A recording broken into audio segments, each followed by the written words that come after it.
Mini episode 693 of the FDH Lounge is brought to you by Royalty Tours USA, your ultimate resource to traveling in style to attend sporting events. Follow them on the web at royaltytours.blogspot.com. The FDH Lounge. You want to schedule your life around it. A long time ago, on a gloomy, wet Cleveland spring night, two men stand alone amidst the late-night drizzle. Their voices echo across the vacant station parking lot as they debate the merits of the great American radio show that have been missing for far too long. On that night, an idea was born. That idea became the FDH Lounge.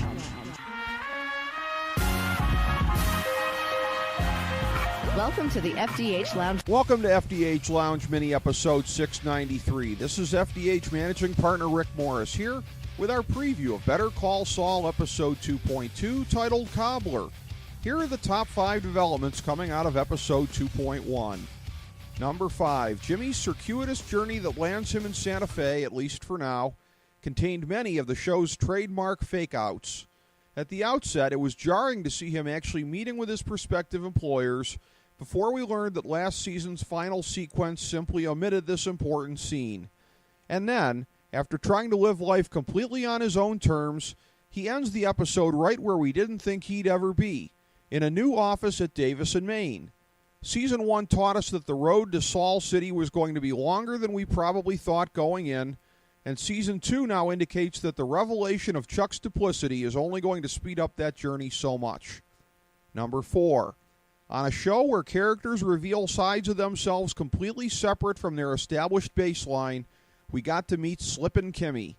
And yes, that nickname came from an email to the Talking Saul Post show. As we always say on this show, the good ones borrow, the great ones steal. Jimmy had only reached a certain plateau with Kim previously. A close friendship that is now crystal clear had never moved beyond that. But when he was at that resort, missing his dear friend Marco, still feeling the adrenaline rush of their last few scams together, and determined, as he told Kim, to embrace his real self, he showed her his real self like never before as he roped her into scamming the super expensive tequila bottle. And what do you know? She went with it. Not only did this straight-laced lawyer play along with his scam, she played along with him later on and took the whole situation next level. Girls sure do enjoy a bad boy.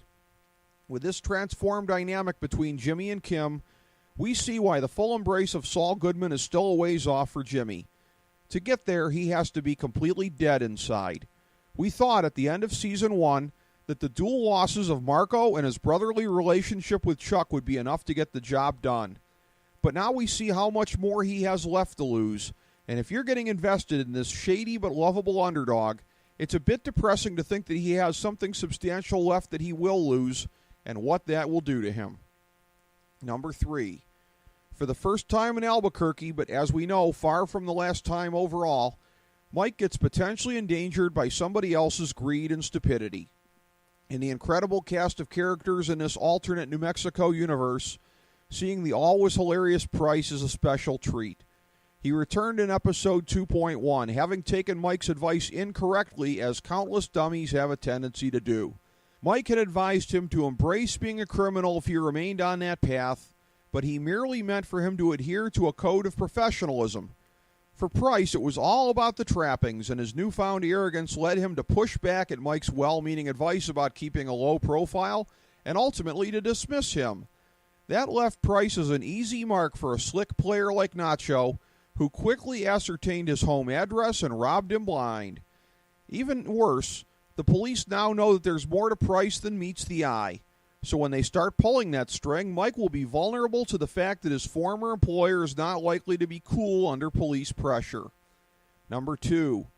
The show continues to flesh out one of the most interesting life arcs in TV history. We've seen part of the few glory years of Saul already, but the sad sack life of Jimmy before that and Gene after that portray the rise and fall angle from a unique perspective. Now comes word from the producers that an entire episode that will center on Gene's post-Breaking Bad life is planned for the future, perhaps the series finale, who knows. Better Call Saul is presenting the origin story of the Southwest's most flamboyant and sensational TV lawyer, but it's simultaneously providing brief glimpses of the consequence years after everything has crashed and burned so disastrously. When we get our prolonged look at Gene in the future, we're likely to be rooting for him to find the redemption that he's been chasing for his entire adult life. But at any rate, jumping around on the timeline like this with a single character is both unprecedented and exhilarating. Number 1, the stasis of Season 1, when Jimmy was more under Chuck's thumb than he ever could have fathomed, is broken, but it's clear that his path to the gaudy strip mall office remains a winding one. The difference between then and now is that his eyes are open to the reality that he needs to embrace who he really is, instead of appearing respectable to appease Chuck. But how will he complete his journey by embracing who he really is?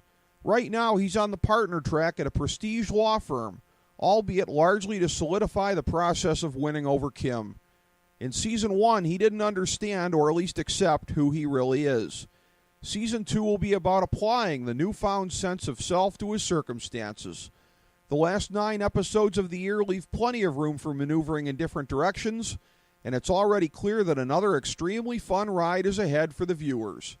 Thank you for tuning in to this mini-episode of the FDH Lounge. As we bring the show to a close, we would like to extend our deepest gratitude to NBC, CBS, ABC, Fox, all Clear Channel affiliates, TNT, TBS, USA, UPN, Deadspin.com, YouTube.com, YTMND.com, MySpace.com, various blogs, Fox News, CNN, CNBC, MSNBC, IamBoard.com, Billboard.com, Google.com, ESPN, ESPN2, ESPN News, ESPN Classic, NBA TV, NFL Network, Sports Time Ohio, Athlon Magazine, Comedy Central, Cartoon Network, The Boomerang Channel, QVC, BET, The Spice Channel, Steno Notebooks, Manwich, Papermate Office Supplies, waitresses, strippers, bartenders, garbage men, janitors, microwave popcorn, the writers of The Office, Scrubs, Entourage, My Name is Earl, Oz, Metalocalypse and the Boondocks, Aquafina, and the Periodic Table of Elements.